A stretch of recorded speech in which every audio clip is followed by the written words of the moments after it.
so much for coming. Thank you for I'm having so me. happy to have you here. So happy to be here. Oh my gosh, I cannot wait for everybody to hear your story. Um, Tell me about your motherhood experience. So, I think something important to say is I have been pregnant 4 times, Wow. had two blighted ovums, which is basically kind of a chemical pregnancy. So something that you would test positive in pregnancy with, but Mhm. nothing that would actually come to fruition. Mhm. Um, but my two successful pregnancies have been quite an adventure. Yeah. So my oldest son, who's now 6.5, Alex, Mhm. um, had a very kind of uneventful pregnancy Mhm. throughout. I didn't particularly enjoy being pregnant. I Yeah. didn't feel great, but I wasn't, I didn't have anything such as hyperemesis, gravidarum, but it wasn't my best days. That's Yeah. okay. Yeah. But at the end of pregnancy, I ended up being diagnosed with severe preeclampsia. Mm. My son was due at the end of July. It was very, very hot. I was very swollen. I felt really kind of out of it. I just assumed that chalked it up to being extremely pregnant and it Yeah. being 99 degrees with Oh my 100% humidity, and gosh. went in for a routine visit, and my blood pressure was about 190 over 100, Oh my normal gosh. being 120 over 80. Yeah. So the doctor was like, okay, please go get your things and I'll meet you at the hospital. And anecdotally, just to bring a little levity, I stopped and picked up a pizza on the way to the hospital because Yes. I knew that I wasn't It's going to be gonna be a eating. while. Yeah, I was like, I'm not going to be allowed to eat for a little bit. So let me just shove whatever in that I can. So So I smart. definitely took down about a half a pie in the car. So I was induced. Took a very long time, and I was also treated for severe preeclampsia, Mhm. which the protocol is typically a magnesium drip and blood pressure medication.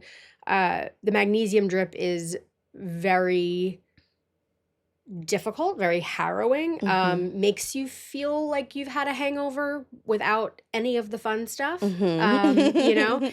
And I had some hallucinations. And then it was a very long induction. I think I was in about 2 to 3 days. Delivery was the best part. I think it Yeah. took me 45 minutes with my first kid. Wow. It was no problem. I think I just got down to business and knew what Mhm. I needed to do. Yeah. But unfortunately, on the way out, my son's head sheared an artery internally, and I Oh. experienced like massive internal bleeding. Mhm. That they kind of only realized when they went to check my epidural after delivery. They just saw a lot of extreme swelling. So I was complaining of some pain. They checked my epidural and immediately hit the code button on the wall Oh and my rushed me off to the OR. And my gosh. husband was kind of left there to hold a 2-hour-old baby. Oh my And he gosh. was, didn't know what was going on. Yeah. But they were able to, you know, do the repairs as necessary, and everything ended up being okay. But Mhm. a lot of action that was A really lot of kind of not expected, a lot of chaos. chaos. And quickly after I had my son, and I can vividly remember the exact moment, I felt something wash over me, this feeling of, oh gosh, what have I done? And that kind Yeah. of started my journey with postpartum anxiety and depression. Yeah. Uh, and I was extremely anxious, and I remember feeling like I was vibrating, and I think I actually was kind of having a tremor. Yeah. I didn't sleep. I was crying nonstop. Thank God, had no intentions of wanting to hurt myself or my baby, but it was just this intense feeling of, I can't do this. Yeah. I had no idea what I got myself into. Mhm. Feeling like I really needed to be taken care of at that time but what was expected of me was to take care of this Somebody newborn. else. Yeah. Wow. And I think that that's an important thing to talk about, is 100%. yeah, And it taking looks different for every mom. It's like the mental health after postpartum yeah, health is mental health is just so different for everybody. It's not just postpartum depression. It could be sure. postpartum anxiety, postpartum rage, postpartum Psychosis. Yeah. psychosis. It's just there's so many different Y- hues to mhm. mental health Good after tie-in. Well having done. after Yes. after kids. Yeah, I mean, I think that especially our generation, like we, learned a lot about things on TV and we're made think that, oh, your water breaks, you gently push and out comes this beautiful, happy, easy baby, and you know what Mhm. to do and you feel so great and you're elated and maybe you're tired, but it's just the most beautiful time. Right. And that was really not my Right, and experience. breastfeeding comes Oh, super yes. easily, your body knows Yes. what to do. Mhm. Sometimes your body doesn't know what to do. Sometimes it goes into survival, fight or flight, and it Yep. really does not know what to do with itself. Yeah. So then everything else kind of connects. Your mind doesn't know what to do, your emotional stability is completely just shook. It wasn't there. I was just yeah, I mean, we were very lucky that we were in a position where we were able to get a night nurse to help so I could Mm, make sure that I slept. So I, you know, stepped away from breastfeeding, said this is not going to be my journey. mhm, I am a firm believer that fed is best, and mhm. I respect everyone's choice Yeah. because it's not an easy one. No. And stepped away from trying to breastfeed because my body just wasn't making anything. Right, It and was sometimes just it's not making even your pure adrenaline. choice. Yeah, it was Yeah, my body was it's just not happening. You have to yeah. feed your baby. Yeah, so we stepped away from that. I was able to go into some kind of intensive therapy. I saw a therapist like 2 times a week, Mhm. and started medication to help me kind of calm down, and was able to kind of get it together and figure out my way. And I mean, to this day, I'm still very much so figuring out my way. Yeah. Because as I had told you before when we had a chat, 2.5 years later, in the height of COVID, Alex's baby brother came along. Mhm. So with this pregnancy, so I had suffered a miscarriage while I was on shift Mhm. in the ER during the height of COVID, and I worked through it. That's crazy. It's something that is very like not I'm not to say common. It's something that is not uncommon Mhm. amongst female physicians, especially in the demanding things of careers such as surgery, emergency medicine, Yeah. where you kind of it's frowned upon to step away for really any reason. Mhm. So I worked through that shift while having a miscarriage. And then when I did finally have a successful pregnancy, again, had severe preeclampsia. I was at 32 weeks hospitalized for 2 weeks. And, I wasn't really allowed visitors. My husband was allowed to come in once a day. And, that really the doctors weren't coming in, the nurses weren't coming in because people just were afraid of other people at that time. And, Yeah. which I A get. scary And time. it was, yeah. Wow. So but I kind of convinced them to let me go home because my blood pressure was well controlled on just oral medications. And I Mhm. lived 5 minutes from the hospital, have a blood pressure cuff at home, and my husband was working from home. But then about a week after I got home, my mother suffered a cardiac arrest. It was not expected. She was not ill. And it happened in the middle of the night. I got the call like very early in the morning. I was supposed to be on bed rest, and I drove down about 30 to 40 minutes down to the hospital in Princeton where Mhm. she was. Um, she had a cardiac arrest. They were able to get pulses back, but she never regained consciousness. Mhm. Um, and so for a couple of days, my family, my brother, my father, and I sat by her side. But ultimately, she was declared brain dead, as they say. There was just no neurologic activity and no possibility of a meaningful recovery. Mhm. And as the family physician, I had to kind of explain everything to my brother and my father. And I knew my mother's wishes that she would never want to be in any sort of helpless or vegetative state. Mhm. Excuse me.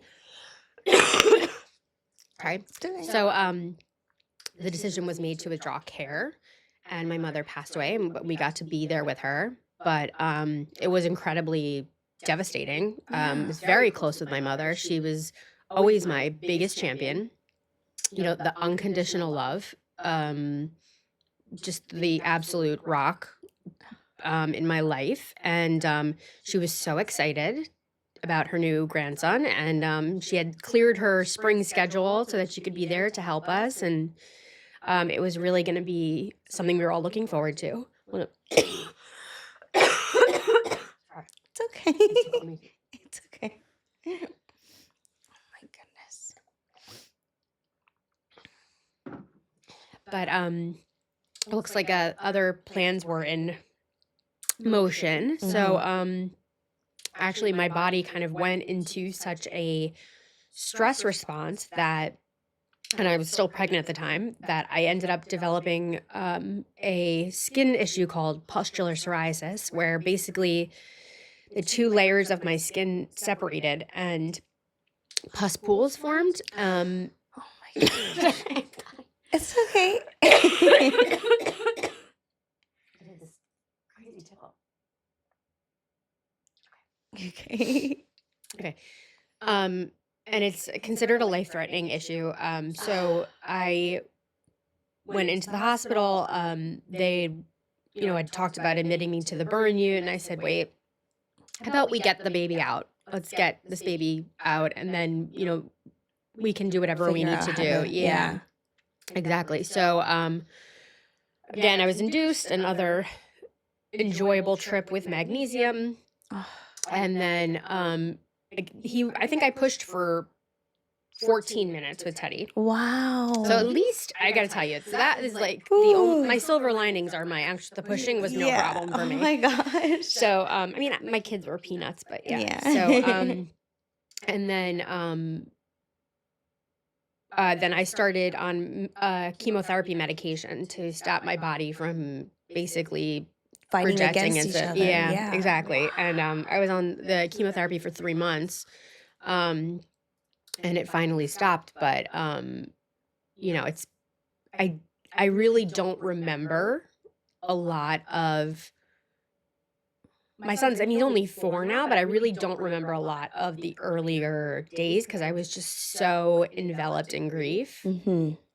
And it was also COVID, so it was isolating. So having a newborn, it being COVID, very isolating. And then you put just this grief on top of it. And I really felt buried. Mhm. And it's still something that I face every day, obviously. That's something, anyone who's lost someone close to them knows that never goes away. You just, your life sort of reforms around it. But, I kind of mourn that I missed that time with my baby because I wasn't as present as I think I Yeah. would have been, and I really don't have the memories that I do with my first son.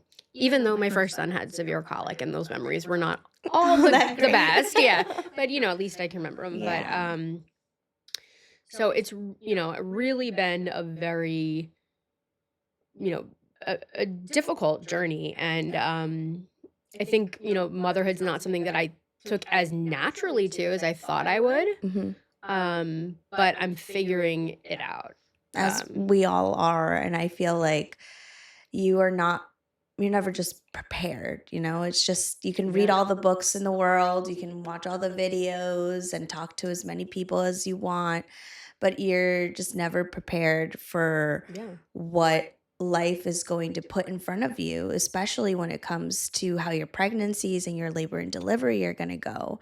You can have this beautiful plan of Oh, how you want it to go, but it's always best. I always tell expecting moms when I meet them, I said, it's always best to not go with 100%. an expectation. Just the only Yeah. expectation is that you have the baby and that you walk out of the Yes. hospital with your Yes. baby That and with you and the life. baby are healthy. That's just get the baby out and get it done, and everyone be okay. Yeah, Is, yeah. you can have your playlist, and you can have, your candles and your quartzes and all. That's a great idea, but when it really comes down to it, you have to do what you have to do. Yeah.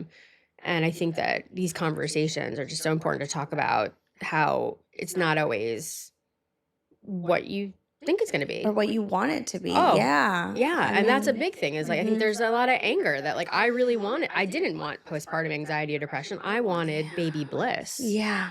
but I was lost Yeah. And both times, and then I really wanted to bounce back, right. and feel, like, great, and, it just was not my journey, and, you have to kind of you have to, I mean, you mourn it. I wanted to say you have to be okay with it, but really I still don't feel okay with it. Yeah. It is what it is. That part of my journey is over. I'm not having any more children. I was Yeah. actually told I should not have any more children. Yeah, And I same think that's here. okay. Yeah. Yeah, Yeah, I and think it's that's okay. okay, Yeah. and it's okay, but there's just so much mourning that we have to do after we have our kids. Even during our pregnancies, we mourn if we don't have great pregnancies. It's like it's just constant mourning, but you had the triple mourning of your mom's passing, mourning of the experience that you didn't get to have, that you didn't want, that you wanted to have, Hmm.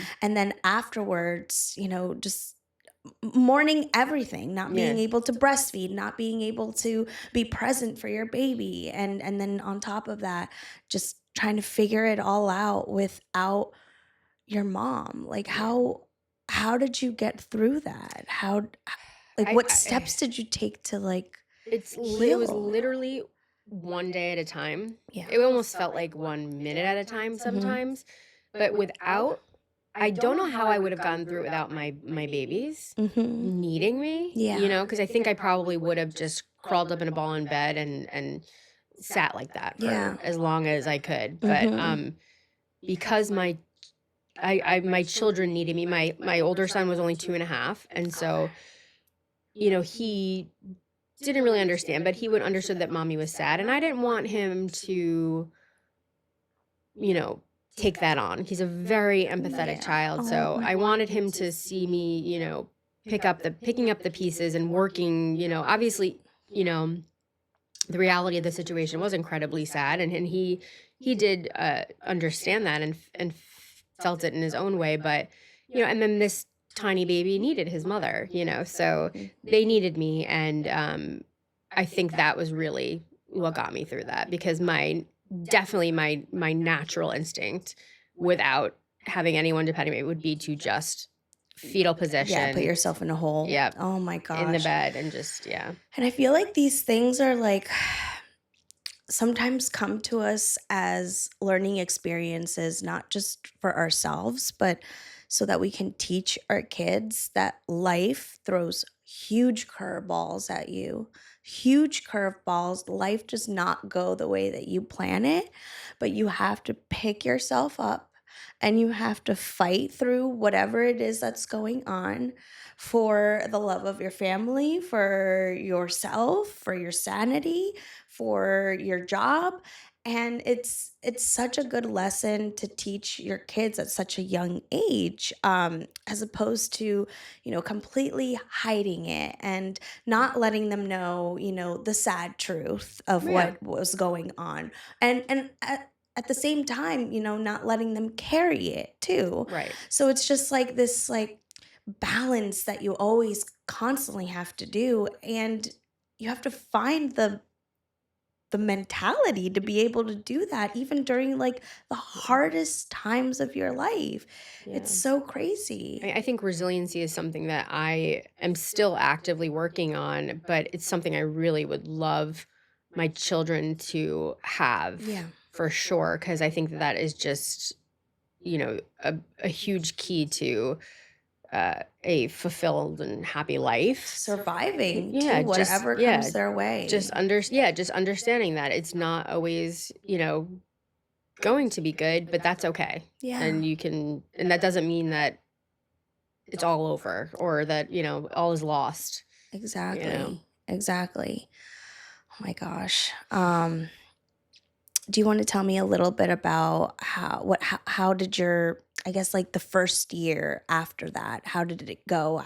How did you find ways to kind of put yourself back together, to maybe just work on you and maybe soak in the grief and Yeah. those stages of grief, because I'm sure that they all came Sure, yeah. regardless. A big so there's I mean, I had did have a grief therapist. It Mhm. was something that was given to us by the hospital, to our family. And she really helped me kind of just give everything a name, talk about things, and to own it and Hold space for it. exactly, yeah, and Mhm. to just be like, yeah, that really happened, and that is really terrible, and I'm not. And she wasn't there. She's like, I'm not going to sit here and tell you it's okay. Like, what you went through was incredibly awful, and there's nothing that anyone can say or do to make it better. And you have earned every, anger and sadness that you feel, but it's okay to feel that way. And that so you just feel kind of almost relieved because you don't like want to we're always taught to never don't be mad, don't Right. be angry, Beat but around like the bush. yeah, Yeah. we're just, so it was she kind of, validated me and it was very helpful. And then honestly, getting back to work was helpful in it kind of it was a helpful distraction. Mhm. But I mean, just having great friends and people to really, lean on and just being open about what I was feeling. Like I was not going to pretend like everything was okay, that nothing had happened, but I did want, I knew life, I did want life to go on and I wanted to, honor her memory and all that stuff. So, I mean, a big thing now with my kids is when for some reason I feel this connection to birds with my mother. So Really? I don't know why, but so whenever I see a robin bird, it makes me think of my mother, and so we call that a grandma bird in my house. Yeah. Oh my So my gosh, kids that's call it the grandma beautiful. birds, and they love it. And I always find that I see like cardinals or like just red birds when I I'm was thinking of just her. thinking that. I was just thinking about that because they say that when you see cardinals or when you are Yes. followed by birds, that it's your loved ones coming to. That actually happened with my mother-in-law when I went to go do an episode with her. Mhm. We saw a cardinal, and it's I had seen cardinals during my whole trip there, and I always feel like it was Jared's dad who was always there. So they're always here with us regardless of them physically not being here. It's nice to have, that idea or that belief that they're always Yeah, I think here. a huge sign that I had that I think I'd forgotten to mention was the doctor that delivered my son Teddy, my second son. Yeah. Her name was Dr. Greenwald, and Greenwald was my mother's maiden name. Yeah. Wow. So, she just happened to be the one that was on call. Oh, so it Um, wasn't the that's doctor that was supposed to deliver? I mean, it was, part of a big OBGYN practice, so it was kind of like whoever's on call is gonna Oh, deliver. okay. She just happened to be the one, and Wow. it's not obviously not a common name, Yeah. and, obviously, all the nurses and everybody kinda knew what had been going on because I, 2 weeks prior, lost my mother, so my son was born 2 weeks to the day after my mother passed. And I said to the doctor, I go, I knew her, and I said, just from working together, I said, listen, I want you to know something. I was like, my mother's maiden name is Greenwald, and she just like closed her eyes and was like, just Wow. you can believe whatever you want to believe, have your faith, whatever you want, whatever you want, but the world will do some pretty amazing things.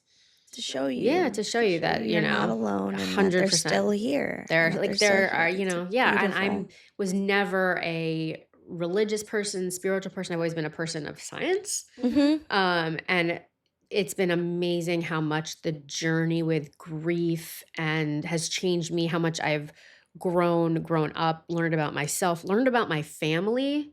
Um, yeah, Wow. it really changes everything.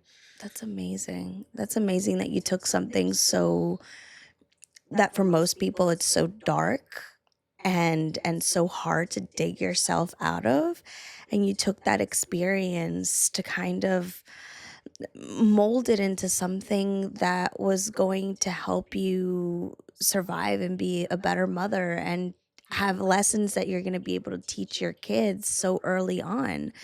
Yeah. And I feel like life throws those things at us, especially when we're entering our journey of motherhood. It's like it could be something huge as losing a loved one, and it could be like a everyday small little things that just like get you to explode and be angry and make you feel like, okay, it's okay for me to feel this way, it's all right for me to not have it together all the time.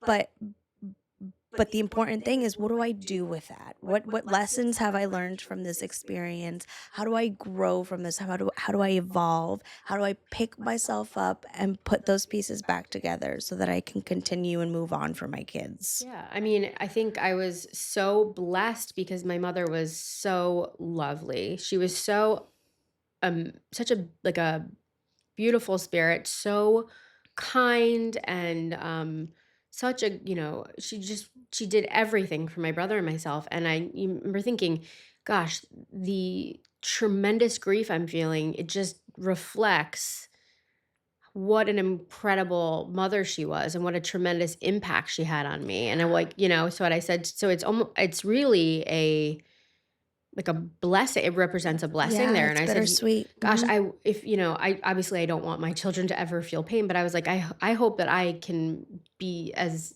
impactful to my children, that they can feel like so connected to me. And obviously I hope Wow. they don't go through anything similar. We all Yeah. want to live long and, you know, f- fulfilling lives, but and hers was, unfortunately cut way too short. But I that to me was like, I really thought, I was like, wow, I'm so sad. I'm so profoundly sad. I said, but that means that she just did such a good job and she just was my protector and everything. And so I said, wow, I want to do that for my kids, you know? Yeah. Yeah. Wow, that's so amazing. Um, so then after that, you went back to work. Yes. And how was it getting back to work? And you have a very high demanding job. So Yes. you want to tell us a little bit Sure. about your career and your Yes. job? So I'm a emergency medicine physician. I worked at a hospital for 7 years in the emergency department. And so I was working there through both my pregnancies. And then after I had Teddy, I found that, and after I lost my mom, I found I felt completely different Mhm. about uh, death. Mhm. I was very good, as most emergency medicine physicians are, at compartmentalizing, Yep. at recognizing something terrible has happened. That's really sad, but being able to move on and clear my head and keep going very quickly. Yeah. It sounds grim, but it's kind of part of the job. But Yeah. that went out the window when I had when I was on the other side of the of the story, having Right. experienced that loss. It really changed a lot for me, and I wasn't ready to deal with that again. And didn't really want to work nights again. Also, just Yeah. with 2 kids, that was just more functionally difficult. So I went to an urgent care, situation, which was suited me better for, um, my life. But, it's still something that, obviously morbidity, mortality is something that I deal with on a daily basis. Mhm. And, but it's made me just a much more empathetic physician, I guess. I mean, I've Mhm. always felt like I've been a sensitive person and been able to, recognize people's feelings. But I mean, that kind of an experience of losing someone so incredibly close to you is only something you can understand if you've experienced, I think. Right. So it made me, a better physician in that part, Mhm. A little bit more sensitive to Oh, geez, that yeah. I experience. mean, to the point where I kind of didn't want to put myself directly in, that experience, but was able to feel like I can offer better support. Right. And you kind of know what to say. I think when someone around you experiences a loss, we don't know what to do, Right. and we don't know what to say. But the Yeah. truth is, there's nothing you can do or Yeah. say. That would It's make them feel better in that no, moment. it just Right. it's a thing of time. It's a journey. It's a showing of support. So you know, being able to do that as a medical professional has been great.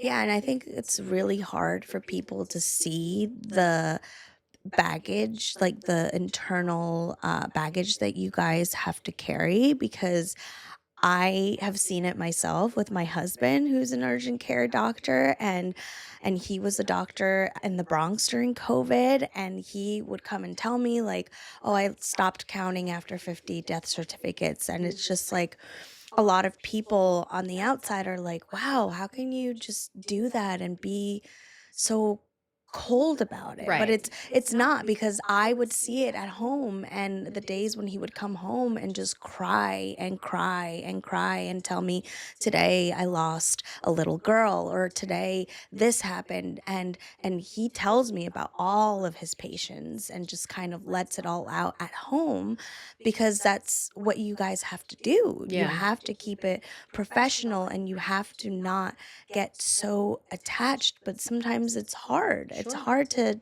like you said, compartmentalize. I can't Mhm. say that word. Compartmentalize um your emotions and your sensitivity to Yeah. these very serious situations, but you have to know that these people need you. They Yeah. need you to do what you need to do, which is medicine. They need you to be the support that they need in the hospital or in the urgent care. So how has your you said your kind of mentality around medicine shifted Yeah. after your experience with going through COVID and having a baby and losing your mom. Mhm. How did that lead you into kind of focusing on women's health? Yeah, so I mean, after going through 2 pregnancies with complications, um, I just felt like there is I mean, already prior to being pregnant, I knew there's a lot that women don't that's not spoken Hmm. about women's health, things that we're just kind of expected to deal with. Women are accustomed to dealing with a tremendous amount of pain on a Hmm. regular basis Yeah. versus men. And this is not a men hating situation, but Yeah. No, it's just it's the just something truth. that's not you know spoken about. And so to I was felt like it was an incredible opportunity that I was in a position where I could talk about these things and help women, validate women, and maybe, um, be of service to women who are suffering. And an opportunity had come up not long ago to run a clinic that focused on the treatment and research on the condition hyperemesis gravidarum, severe nausea and vomiting in pregnancy, Hmm. which is often dismissed by medical professionals Hmm. for a myriad of reasons, but something that causes a tremendous amount of suffering. Hmm. So that was an incredible opportunity to sort of educate women, empower women, validate women, and help women Hmm. that were in a space that like I said, I hadn't personally experienced that myself, but I had experienced, very difficult pregnancies and get it that, when you don't feel well and things are not going as you had planned, that is a whole nother layer of suffering on Yeah. top of already feeling physically ill. On top of having your body already be taken over Oh my by, gosh. you know, I feel like, and I'm sure a lot of women agree that when you become pregnant and you realize that it's not what everybody says it is, the it's so beautiful and you feel amazing. It is that, but it's Yeah. more than And that. I think there are a small percentage of women who actually do have these. Like my mother had said to me that she should have been a surrogate because she had beautiful pregnancies Really? and beautiful deliveries, and so I was always in the back of my mind hoping, but I Yeah. know that that's just not my life. Y- I was never Yeah. dealt the easy card. So, Yeah. but so I do think that there are some women who do have those beautiful experiences, and God bless them, and but I think that that is not the norm. I think that is the exception. Mhm. And calling things like, saying terms like baby blues and things like that, like Mm. it's just, and the things that people say to you after you have a baby, like, oh, it goes so fast. Right. So hold on to every moment. You're like, Yeah. I haven't slept in 4 days, and this child hasn't stopped crying in 4 days, and I haven't showered in 4 days, and so maybe I need a moment to go a little bit faster right now. Exactly. So I think we just need to be a little bit more careful about what we say to people. And Exactly. Even the warnings of like, yeah, "Oh, just you wait. just you wait. You Yeah. better get all the sleep that you can because Ugh. you're not going to get any sleep when the baby's here." I've never slept better since Right. I've had my kids because when I was pregnant, I didn't sleep at all because I was puking my brains Yeah. out, you I know? think everybody's journey is different, and I think some people are just better, maybe feel more better equipped for different stages, like Yeah. maybe, and I don't think the newborn stage is and infancy is easy for everyone or enjoyable for everyone, and maybe you're Yeah. better suited when when children who are talking and more active and engaging and Right. give that reciprocity, and or maybe with older children, Mhm. I look forward to when my children are more my friends, and we can go and like do more things together, Right. that we can enjoy together. So that's okay too, Yeah. Yeah, I feel like there was a lot of guilt that was around not the parenting aspect, but the way that I felt about some of Yes. these stages. Like Yes. the newborn stage. I loved the newborn stage in the sense where both of my kids were very, very easy newborn babies. They slept through the night since the Wow. second they came home. They slept in their own cribs. I couldn't breastfeed, so it did make it easier for me to have that kind of schedule where, I didn't have to be glued to my Right. baby Someone at can help all you. Yeah. times. So I had the help, I was a single mom, so I had my mom and dad there helping me. And then I had my husband for my second baby. But what I didn't like about the newborn stage was the postpartum depression and the postpartum rage and everything that I was internally battling. That was a nightmare for me. Mm. So it's like this duality where I absolutely loved my baby and I Sure. loved that she was so easy and that both of them were just so great.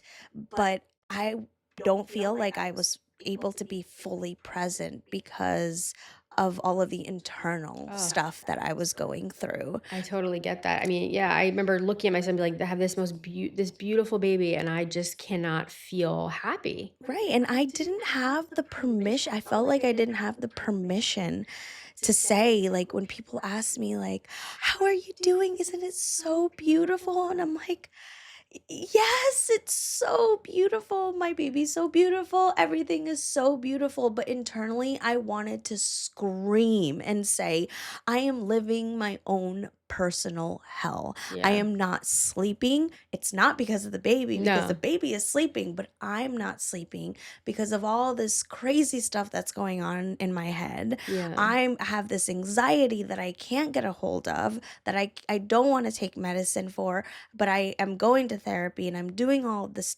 taking all the steps that I need to take, and it's not happening as quickly as I wanted it to happen. It was just like this prolonged like feeling of just guilt and Yuck. just like Yeah. feeling so disappointed in myself, and I couldn't even like pinpoint what it was. If it was disappointment of not having a good pregnancy, and disappointment in my body that everybody told me that my body would know what to do, but it really didn't. It was fighting against me. So it's like all these things that nobody was there to say, hey, it's okay, let's talk about Right. I mean, it. I think, when you go through a traumatic birth, people are like, oh, but everybody, you lived, the baby's alive, everybody's fine. So move on. And you're like, uh, if that scenario had happened, something similar had happened where it didn't involve the birth of a baby, you know, I think people are much more like, "Oh my god, that's, so traumatic what you went through." But then if there's a baby that makes it through and is, healthy, Right. everyone looks past that, but you still have to unpack that Yeah. and have to deal with that. And it's, I mean, I remember like with each child and with each story, I remember thinking like, God, I hate that I'm that story. And then but then Mm, I hate that people are telling my story and like, oh my God, can you believe what happened to Robin? And then I was like, exactly. but now I am like proud of it. I've been through something and maybe I can help somebody who's also been through something difficult and to understand that happens. Exactly. That's, you're not alone. And um yes, you will get through this kind of Mhm. situation.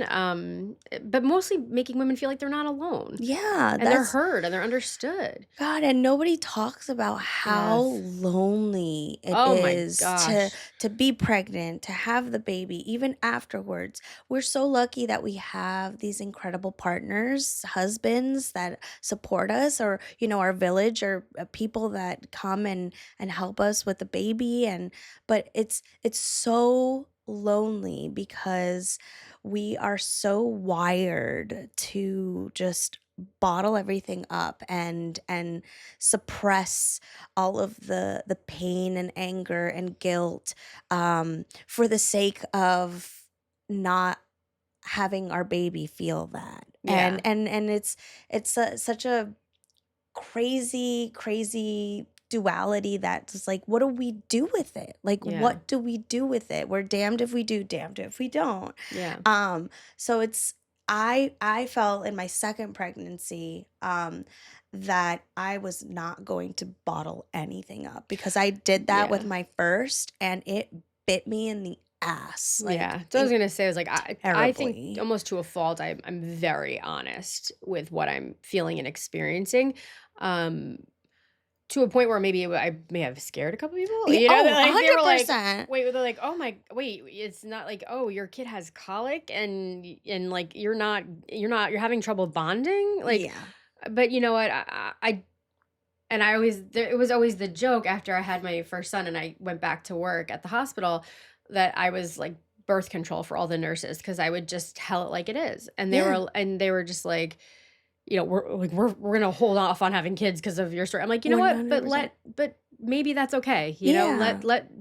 Expect know what the possibilities are. And maybe you'll be Totally. better prepared I because I totally felt agree. incredibly ill prepared. And Yeah. it's not anybody's fault. It's just because nobody talks about things. Yeah. I feel like there's a reason why I'm the only person in my family that's had kids out of like the 20 cousins that I have on both sides of my family, because when they saw my experience, when they heard my experience with my first, they were all just like, "Oh my god, I don't know that I can survive that. Yeah. And it's like, it's not to scare people, it's not to drive people away from having kids. It's just to speak the truth Right. and to kind of remove this veil of um what everybody expects and thinks and wants to believe that 100%. motherhood and pregnancy and everything that comes with that is. Just like any other person going into any like career, like I was thinking about like going to war, you want to know what you're getting yourself into before you do something Mhm. that's going to potentially take your life, that's going to affect your life in many ways. You may not die and you're going to walk away with a healthy baby and you're going to walk away with life, but there's going to be pieces of you that are going to disappear. Oh, yeah, I mean, I And felt completely changed, yeah. and I felt like I've often struggled with searching for pieces of, myself or who, Yeah. myself before children, and, it's important for me to incorporate do things that make me feel like Robin, and not Exactly. mom or not doctor, Mhm. it's important for me to do things like that and for my mental health and well-being. So what are the things that you've found that kind of help you get back to that I think, to that girl? yeah, I mean, spending quality time with my friends, the little hobbies and things that I like. I love to travel. I'm not able to travel much anymore. Well, Mhm. not anymore, but at this time due to having small children and, Yeah. working. But, I look forward to doing more of that and with my children. Yeah. Um, and then, I've always loved a good nap, and being like, It all they it make you feel like, takes. oh, like you have to always just be constantly on. And you know what? It's okay to take a little bit of time for yourself Yeah. to feel good. And, um, and just figuring out one day at a time, honestly. Yeah, it could be small things. Like you Hmm. don't have to, go out every single weekend with your friends. It could be anything from like taking that extra long shower. Like for Yes. me, Yeah. that's what it is. Like Right. I'm not going to rush the shower. I'm actually going to do things with intention. And once I do things with intention, whether it's like actually sitting down on the dining room table and actually eating and like thinking about what I'm eating and instead of just like, Yeah. inhaling my food because I have the next thing that I have to do.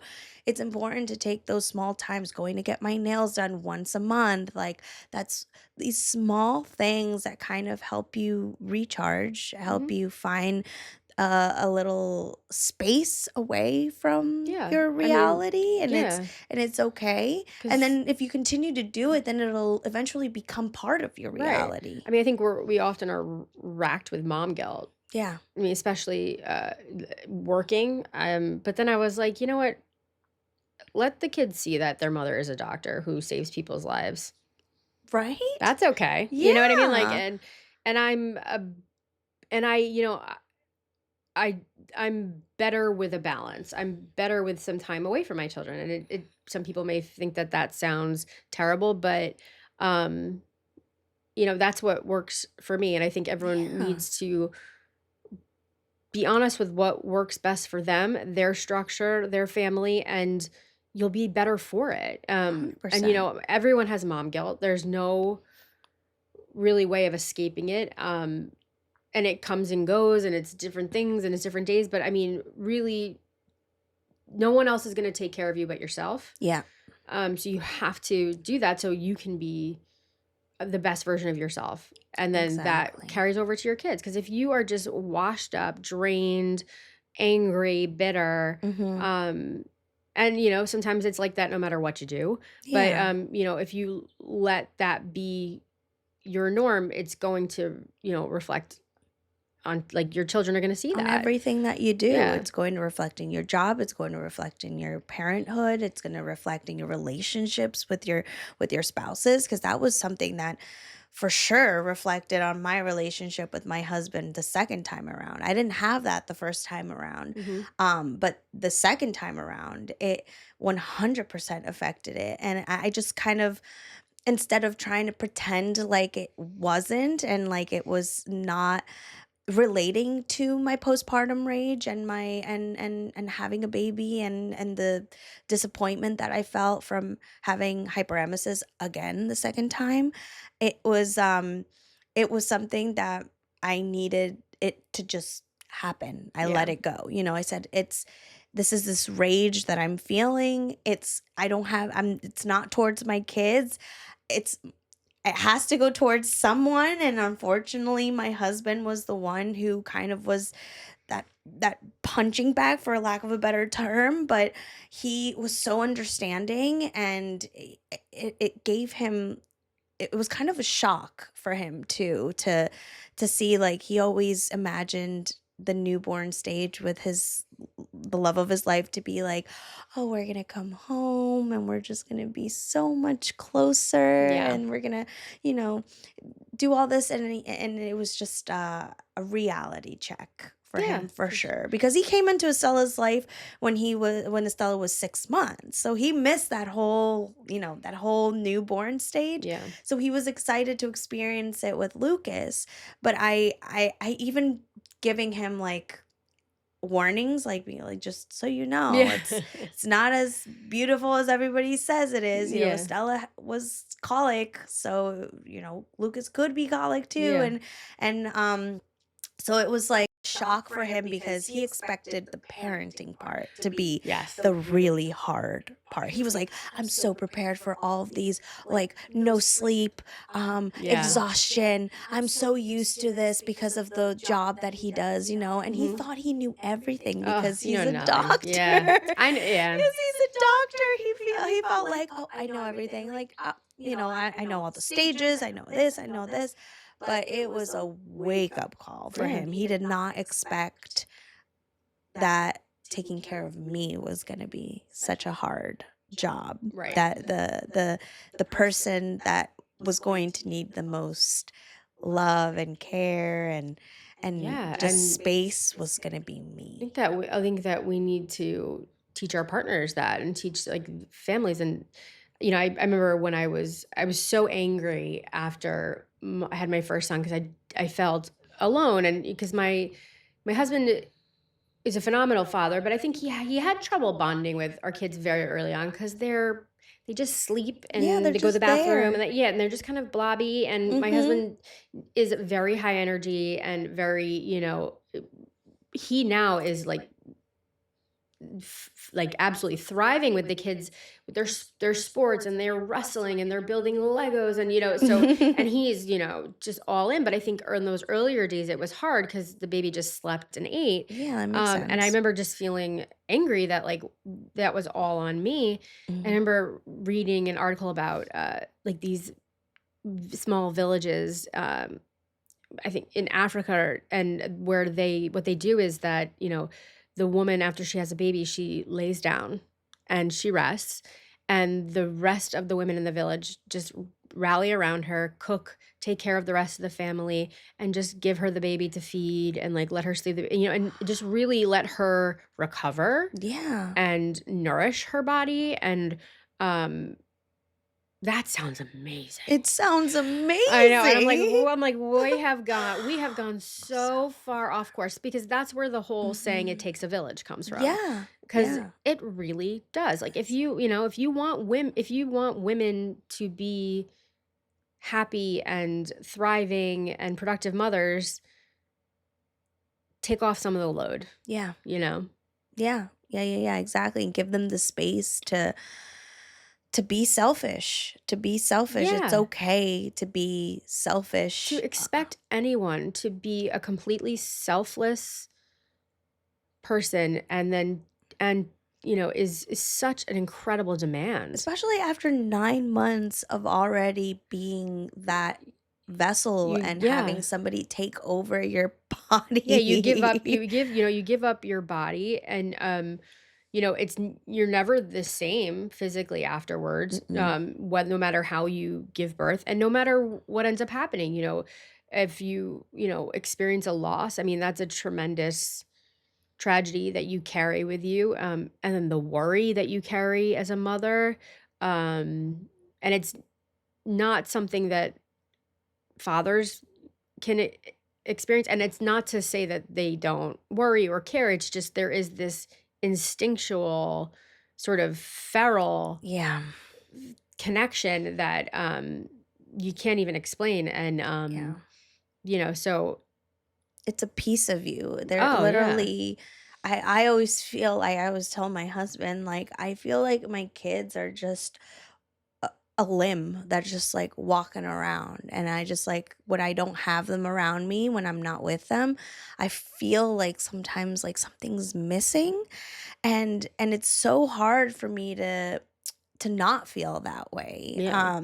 And I almost say like I hated my pregnancies in the sense with like all the symptoms and how traumatic it was to just grow a human for me it Mhm. was, but I loved knowing that they were here, that they were in me and that nothing could happen to them on the outside. Now they're walking around, running around and I'm just like it's so hard to kind of get back to not feeling like there's a piece of you missing when after you have your kids. Mhm. And I feel like it's not something that men can feel just Right. because they didn't grow them, and it's just like you said, it's this unexplained connection that we have, that we ourselves alone have to find a way to not let that affect us for the rest of our lives, Yeah. you know? Yeah, I mean, yeah, I mean, I you want your for me, I always say, like, because people are like, "Oh, do you want your kids to be a doctor?" I get that question a lot, Oh and I my say, "Listen, gosh. not really." But, I say, like, I just want my kids to be happy and independent, Mhm. and then I want my kids to wanna hang out with me. I want Yeah. my kids to, like, want to come spend time with me. So Yeah. something I'm always carrying with me is to try to, let them be who they are meant to be, not impose my choices, myself on them. Mhm. Um, and I think that would make me such a the happiest version of myself too, to see them finding their way and being true to themselves and honoring Yeah. themselves and not feeling pushed into, you know, certain academic pursuits or certain lifestyles. Like if you want to, go teach yoga in Tulum and, Yeah. and wear a loincloth, God bless, I'll come visit you. Yeah. But, follow your truth and Yeah. be happy and be health Yeah, give it all you have as long as they are fulfilled, and passionate about whatever it is that they wanna do. That's the important thing because and that's why we do what we do. We have our careers and we show them this Mhm. is the way that they're gonna learn to grow up and follow what they wanna do, by watching us do it, you know? And that's a really hard thing to explain to people sometimes when when we have stay-at-home moms who are totally fine with not having a career and having their careers be just taking care of their And let kids. me tell you, I don't think I couldn't do that just because I don't think that like I give my hats are just off to proverbial hats are just you know what I mean? Off Yeah. to because I just don't think I could do that. And I mean, by all means, do I think that I could not work? Sure. But Yeah. but not working is one thing. Caring full time for your children, running a household, just managing the lives of multiple people, keeping that is a tremendous responsibility. It is Yep. exhausting. It is never ending. It is a 24/7 job. Mhm. It's often thankless. Mhm. It is. So, I think I selfishly working is good for me. Do you know what I mean? Because Yeah. I get to, like, step away, I get to, have the gift of community to help, I mean, we pay, it's not a gift, but, Yeah. and then also get to be, Dr. Glessner and to kind of get some validation that way too. Exactly. But to step away and, because I can't even imagine. Yeah, It's it's just hard. It's definitely hard, but there are ways to be able to fill your cup. oh, Fill 100%, your yeah. cup, and no matter what decision you make, if you're stay-at-home mom, if you work, regardless, you have to fill your cup and find ways Yeah. to fill your cup outside of your career, outside of being a full-time mom. It just has to be done in order to be the best version of yourself, whether Right. that's being a woman, being a mother, being a wife, being a friend, being a daughter. It just needs to be done. Yeah. I mean, I just hate when people put down people who are able and choose to raise their family full time, Hmm. because it's an Yeah. incredibly selfless Hmm. thing. Yeah, it Because really what is. is expected of you and what is put on you is tremendous. But we're also damned if we do, damned Oh, if we you can't win. don't. It's Yeah, like we 100%. get the guilt from both ends, you know. 100%. Oh my gosh, you're working full time? How do you do that? Yeah. Stay away from your kids such a long time. Oh, you don't work? Oh my gosh. Like how do you survive? How do you spend all your time with your kids? Aren't you Right. bored? Like it's this like society expectations of like what's the right thing to do? There's no right thing. It's Everybody, yeah, whatever's right for exactly. that person. That and that Um, time, that family, things ebb and I mean, I have a lot of friends who, when their children were very small, were able to, stay at home and, be the primary caregiver. And then as they got a little older and their children, were better off socializing in a school environment, went back to work. And it's yeah. just, that's a blessing to be able to kind of go with the flow of your family. Yeah, exactly. Can you tell me how you decided to be a doctor? Because that's such a huge, Yeah. commitment for the next what, like 11 years of your life out of high school. You So, I mean, it wasn't my initial path. So, I went to college and got a degree in communications, and I used okay. to work in advertise. I worked out of college. I worked Hmm. in advertising sales. I graduated college during a recession, so it was very difficult to get jobs. And I just found that I wasn't feeling fulfilled and like didn't feel a lot of meaning in Hmm. what I was doing, and I didn't know that I was going to want that. Yeah. I thought I was gonna be okay with just, doing a job and climbing the I Yeah. just, and then, I had, studied abroad and someone that I'd studied abroad with went back to school after he finished college, made up all the science classes and then applied to medical school and did that, and I said, oh, yeah, there it is. Because I'd always been fascinated with, like, how to know how everything works. I didn't, prior to medical school, didn't know how any, this stuff worked, but thought Yeah. it'd be so cool, and, when I was a little girl, actually, something that comes up is when I was about 7 or 8 years old, I was home alone with my father, and he had had a heart attack, Oh my and I gosh. witnessed it, and, I was helpless, I didn't know Yeah. what to do, and, I think the only thing I kept asking was if he had wanted me to call 911. He'd said no. Luckily, my father survived. He's never been better, right now in his Wow. mid-70s, but, I can still see it if I close my eyes, and I can still, like, you don't have that many vivid memories when you're 7, so Yeah. never having to feel that helpless again, or hopefully never having to feel helpless again was like would be really cool. Yeah. And also I'd sowed my wild oats. Like I had a great time in college, and I think the people that are pre med were not having as much fun as I had. So Really? Wow. there was a 4 year break. So I worked for a year, went back to school for 2 years, worked for another year while I was applying to medical school.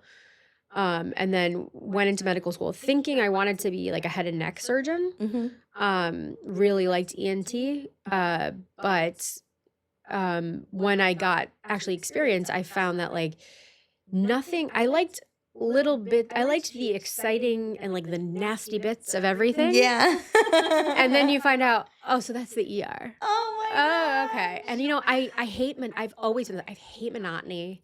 I hate Yeah. like like a set schedule Oh and my like, gosh, I'm the opposite. oh, and that's fine. Like that's, but you know what I mean? But Wow. like, and Yeah. I am not bothered by, like, I've always been a little bit fascinated by the macabre, and I'm not easily grossed out and You like kind the of a high top. chaos of I've it always all? like, yeah, and I'm not an adrenaline junkie by any means, but I've always been like that gets me going. So I remember Wow. I like shadowed someone in the ER and was like, "Oh yeah. These are these are my people. These foul mouth, just like running around, just making it happen, making it work, a little rough around the edges. Like that is my people. Oh my Um, and I gosh. just love not knowing what the day is gonna bring, and just, and I absolutely love emergency medicine. The job I'm in now in an advanced urgent care is basically working at like a freestanding ER. So I Yeah. see some good acuity, but don't have to work nights. So I found like a really great Yeah. balance right now, Yeah. because it's definitely still, you know, what I love. And I mean, but and then it's also like I love like the arts. I love fashion. I love culture and traveling, and I still get to, like, that's the part, like when we were saying before about like the Robin, like that's Yeah. still the Robin, That's you know? amazing. That's like literally how my husband is too. It's just like Yeah. he loves just not knowing what he's about to see. Like It's every so day is fun. new to him and he Yeah. comes back and he's like, "I did the craziest thing." And Yeah. I'm like, "You do a crazy thing every Yeah. day." Everybody wants to talk to me. Everybody wants to talk to me. Everyone wants my stories. Everybody wants to know, and at the parties, what do you do for, like, oh, it's definitely Oh, very yeah. interesting, and I do get joy out of that, but it's fulfilling and it's exciting, and it's I don't, that's it's I'm lucky to have been able to pursue that and had the Yeah. support of my family. You can imagine your child graduating college, like working, and then one day calling you like, "I'm gonna FedEx all my belongings home and go back to school." Oh And my like my gosh. mom was like, "Okay." And like, Wow. not knowing if I was gonna, 1 month into it, be like, "This is too hard," and change my mind, Yeah. I had the support, and I did it. And Wow. it's, it's been pretty That's cool. amazing. They just came out with a new show. I don't know if you saw The Pit. Yeah.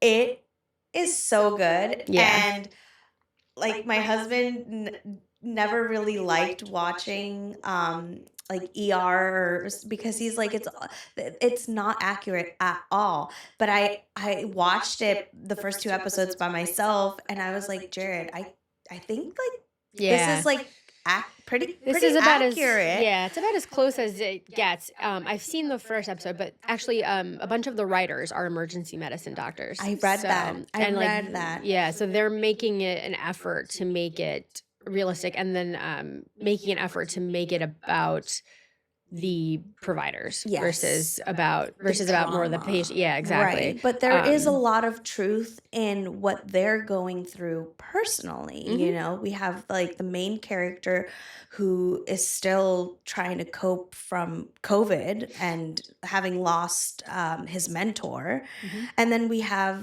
the other doctor who, while she is there, has a miscarriage, like you said. And it was just like so eye-opening for me. I was like, Jared, why isn't she going home? Like, why isn't she doing something? She literally just went to the bathroom and then, she cried for like 2 minutes and then wiped her tears and she said, "All right, I gotta go back." It's literally what happened to me. And I I'm remember just I like, remember and it I happened. thought about you when Yeah. I saw that. I was like, "Oh my God, is that for real?" And my Yeah. husband's like, "Yeah, like Yeah, I remember that really I remember I happens." like whispered to a nurse that I was on with, and I was like, "I'm having a miscarriage." And she was like, "Right now?" And I was like, "Yeah." And she was like, "Oh my God, what do you want to do?" I was like, "Nothing. What can you What do? am I gonna do?" But oh my gosh, it's like it's so real and it's so heartbreaking, but it's so brave too to see that they can It's just that you can just,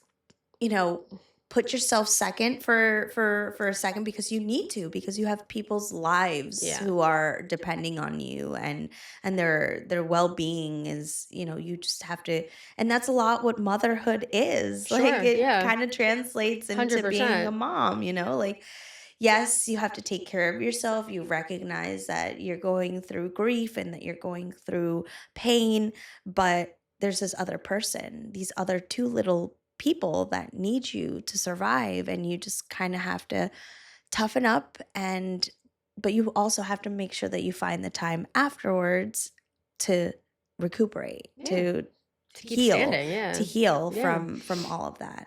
And that was just amazing. We love the show. I We think it's been really great because it opens people's eyes to what the experience is really like as a Mhm. physician. You know, the how fast you have to think, being pulled in 50 different directions, how the complaints and the like what's coming at you is just all over the board. Mhm. I think there's a scene where this woman rolls in her wheelchair over to the main character and makes like a very explicit comment, Yes. and he just kind of has to rub it out. And like that is very real. Like Yeah. you're seeing psychiatric patients, you're seeing, some patients who are of, you know, uh, what's the word I'm looking for? I'm like, when hypochondriacs, people who Oh. like, or a lot of things, you're seeing people with a lot of anxiety, and then you're seeing some really sick people. You're seeing a lot of denial. There's so much to unpack and so much, and you just don't know what's waiting for the next. And I think it's really allowed people to kind of respect Yeah. ER doctors more instead of just seeing us as like people don't care, people who make you wait, Yeah. brush you off or something like that, because that's not the case. Yeah, and appreciate that you're people too, that you guys have your own things going on. Like, Right. I don't know that before I had my husband, I don't know that I ever really thought about that I ever thought, like, oh, my doctor's probably going through something really hard and he's still here, and it's amazing to now be able to see that other side, being married to a doctor and knowing that we've had really hard times at home, but he still shows up to work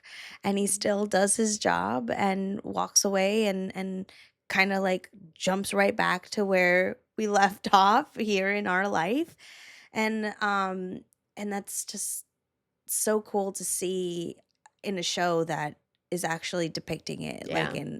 in the right manner, I Yeah. think. And it's very compassionately done, but also very raw. Yeah. And I think like we don't really see that in like Grey's Anatomy or like all Yeah. these other shows that kind of show more of the drama of Mhm. it all. But yeah, I really am so impressed Yeah. by you, Robin, Thank and you. everything that you do as a mom, as a woman, as a doctor. And meeting you at Harmonia was just so amazing. I think it was meant to be. I knew For sure. that it was gonna come with so many great opportunities going to Harmonia and being part of the hyperemesis study, but um I was even more happy to be able to meet new Yeah. people and to meet you and It's hear been your amazing. story. And I mean, on the topic of Harmonia, which, unfortunately, the business venture didn't work out, but there is a new sort of venture that will be opening in New York City this fall called Materna. Mhm. And it is going to be basically a set up like an urgent care for first trimester pregnancy, um, really aimed at helping women with hyperemesis gravidarum, like, women who have these complaints who are sent to the ER by Dismissed. OBGYNs or dismissed or something. Mhm. It's just a place for them to go where they feel validated and heard. So I'll be a part of that. That's So that will be coming to New York amazing. City this fall. Materna, they're on Instagram. The website is up. Um, Wow. So it's kind of gonna be an offshoot of what we were doing at Harmonia with the hyperemesis gravidarum, but more inclusive, which is even better, Yeah, it you know? is. And it's so much more than the medicine aspect of it. Just having a space for women to be taken care of and held and seen and heard and understood in And many ways is just educated. and educated Right. too. Cause like we don't have like only now are we starting to really learn about hyperemesis and all of these crazy pregnancy things that you don't normally Mhm. read and like we read about preeclampsia and gestational diabetes, but Right. like do we really know what it's like to have these conditions during pregnancy unless we are living through it? And now to add on HG to that Yeah. category and have women be aware of it and know that this is something that could happen and that it's not normal. It's No. not a normal it's not I hate it when they say it's just like morning sickness. It's Ugh, not no. morning sickness. It is so much more than that. And it's so much more than the symptoms. It's a very mentally tolling Right. Oh my gosh. I condition. mean, having spent the time that I did, exclusively treating HG, I spent about 6 or 7 months in that clinic. The way that women were mentally torturing themselves because they felt that they were not nourishing Mhm. their babies. Oh my gosh, it's so scary. Oh, and it just I think the best part about my job was okay, so there was it was split. I was able to help women who felt it was a hopeless and helpless situation. Women were confiding in me that they were considering not pursuing the pregnancy. Yeah. They were considering not pursuing their own life. Yeah, that is very normal. I mean, Right. it's not normal, No, but it's it's very yeah, common. when people are that sick, so being able to help them and get them functioning and feeling good was incredible, but educating and the light bulb moments that we'd have, like, women would be like, "Oh my god, yes, okay, that makes sense," and, like, teaching, all the breakthroughs in science that Dr. Merlina Fajo has been behind, being able to share that with these patients, and telling them this isn't bad luck. I mean, I guess it is bad luck, but it's not your fault. Yeah.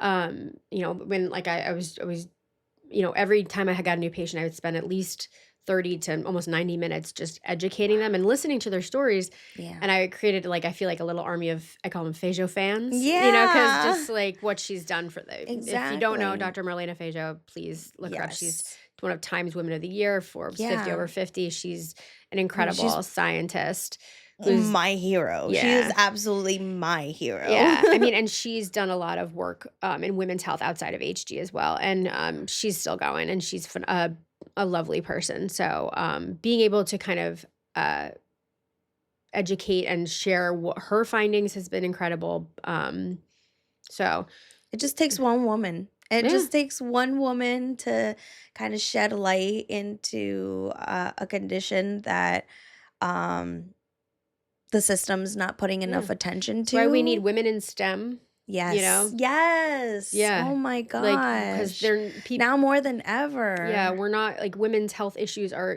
grossly underfunded. Mhm. The interest is not there, and the money's not there. Um, and we have suffered enough, I feel like, Yeah, it's so why are we so behind? I feel like right. why are we still here trying to beg people to listen to us and to uh, dedicate more time into finding out why these things happen and Yeah. how to prevent them from happening before pregnancy and how like treatments for it too during it. Like I feel like my first pregnancy with I didn't get diagnosed, like officially diagnosed with hyperemesis until I was 5 months pregnant, Mm. 70 pounds lighter, and kidney failure. So it took all of that for me to get the hospital and doctors to be like, "Oh, okay, like this is like Yeah. really happening." But it's not It's not the doctor's faults. It's Right. not the it's not, Uh, I mean, they don't yeah. know. They don't Well, I think, yeah, know. there is a It's the tremendous lack of lack of education education. on Yeah. it, you But I think, know? and I do think that, yeah, I think it's just more also as, and I think what really has kind of fired me up is seeing women in the position as physicians denying other women their experiences and Mhm. not saying, "Oh, well, this is you'll be fine or you'll normal." I think as women physicians, there needs to be also a call to action to also Step up. step up and do better for our own as well. Yeah, I agree. I agree. I mean, it was really hard for me the first time around, and not feeling crazy, being told that I was making myself throw up. Mm, That I was having extreme nausea and vomiting because of depression mm, and because I was a single mom. mm. And, having, instead of having doctors and specialists come in to try to figure out what was going on with my body and why it was fighting against me, they were sending in therapists and people to come and talk to me about my Yeah. mental health.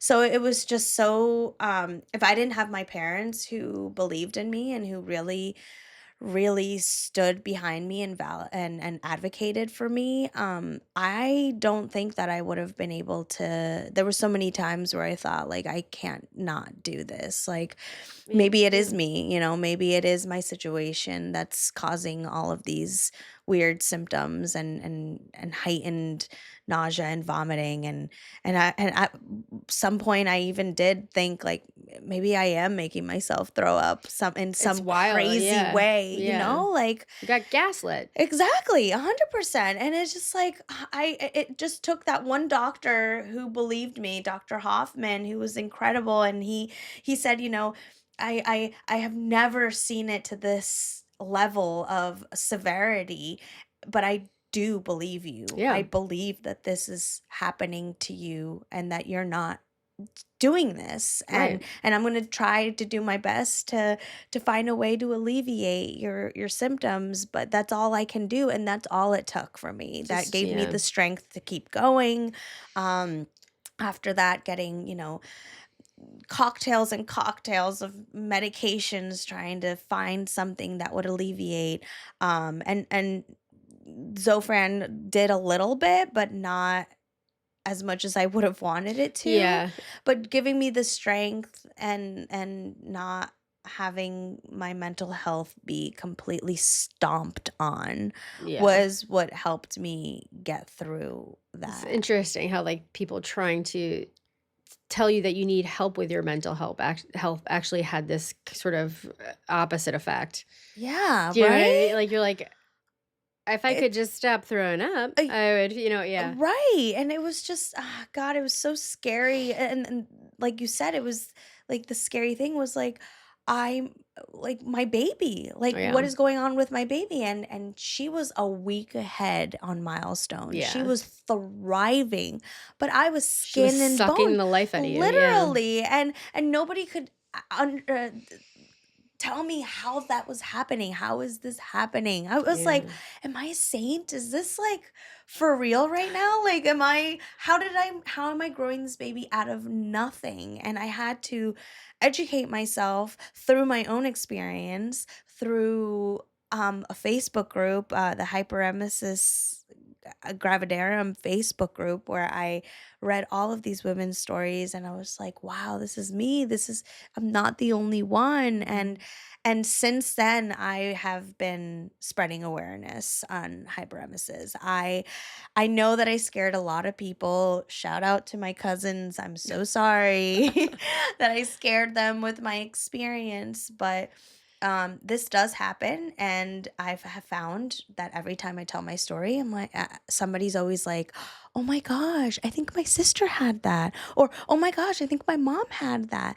And now I'm finding out that in my family, there were women who had hyperemesis, that my grandmother had it Mhm. because and she only found out after she saw my experience. She goes, "Oh my god, this is what I had." She had 5 children and Oof. 1 out of the 5 pregnancies, she had the same symptoms, Mhm. just vomiting and losing weight and nonstop nausea for 9 months. And so it's amazing to hear that, they say that it's a small percentage, but it's only the small percentage that is courageous enough or to Yeah. tell their story, but it really Yeah. is a lot more I mean, women. so this science says the numbers, it's something about 2 to possibly 8% of women have HD.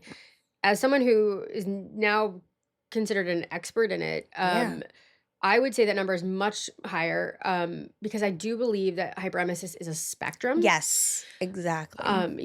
Running a clinic that specifically treats that, I had patients who had just severe food aversions and could not Yes. get anything in their mouth. Mhm. Um, Never vomited, Yeah. but were so malnutritioned and dehydrated because they just physically could not get anything. And Yeah. okay, so that's one end. And then I had patients who, were just severely nauseous, never vomited, and just needed some help physically. And then I had patients all the way to could not keep a thing down, Mhm. um, you know, just like similar to your experience, Yeah. were teetering on organ failure. Yeah. Women who had feeding tubes and PIC Mhm. lines and all these Ugh. invasive things to try to get nourishment to their bodies. So it really, it really ranges. I mean, I do think, yes, some level of nausea, not feeling good in pregnancy is common, but Mhm. why are we calling all this normal? Yeah. Exactly. You know? It's not normal. It's not normal. Common, yeah, like to have, to feel some nausea, to occasionally throw up, that's very common. It's not, no, it's not dangerous. Yes, it's uncomfortable. Let's validate that. Um, Mhm. but then there becomes a point where it is pathology and it Yeah. is, while yes, the babies tend to be able to figure out a way to get Mhm. what they need, you have to keep the vessel, the mother, Yeah, and going and you too. get pushed aside even more when the baby is doing Well, okay, yeah, which I have felt from my experience and from talking to a lot of the moms on the HG Facebook group that the majority of them do walk away with healthy yeah, babies. So I feel like that just kind of gives permission to physicians to even more so be like, "You're fine. Your right. baby is fine. That's Look, why it's this is growing." yeah, that's It why this is doesn't such a under addressed, under researched, under treated, under diagnosed situations because yes, the outcomes do tend to be favorable, Yeah. but at what cost, you know? Mhm. Exactly. It took me a long time to recover. That's why there's just such a big age gap between my 2 kids because I needed those 4 years to Sure. recover from being malnourished for 9 months and I losing mean, myself. I didn't know I I've gone so up and down the last 6 years of my life that I don't even know what I'm supposed to look like, what I'm supposed to feel like, right. what my body is supposed to do. I'm still trying to figure that out. And I'm not capable of doing that again to my body. I can't do That's that again okay. to my body. I can't do that again to my mental state. And I can't do that to my kids because Right. my daughter, to this day, she still remembers very clearly my experience of hyperemesis with my son. You know, Sure. we got on February, we got like the stomach bug Oh, and we were all just, ugh. yeah. And I was the first one with the symptoms, and my daughter, the second she started seeing me with nausea and vomiting, she was like, "Oh no, mommy, do you have another baby in your belly?"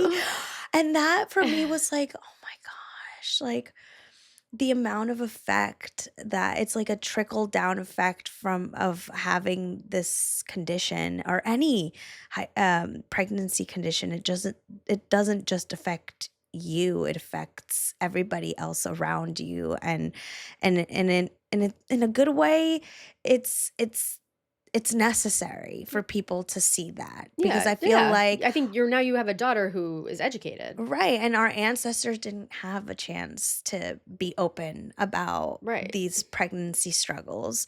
So it's our job now as women, as mothers, as a physician to to speak about it publicly and with friends and family. It's just it's so important, so important. 100%. Thank you so much, Oh Robyn. my gosh, thank This was you. amazing This having you was. here. Thank you for sharing your My story. pleasure.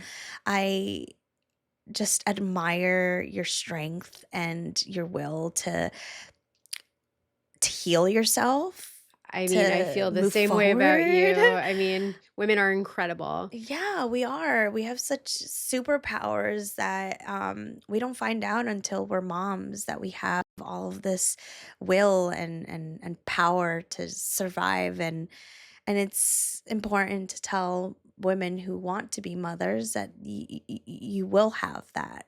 that strength. It'll come to you and it comes in different shapes and sizes, but you will have the strength to fulfill, being happy. Yeah. 100%. Thank you so Thank you much, so much. Robin.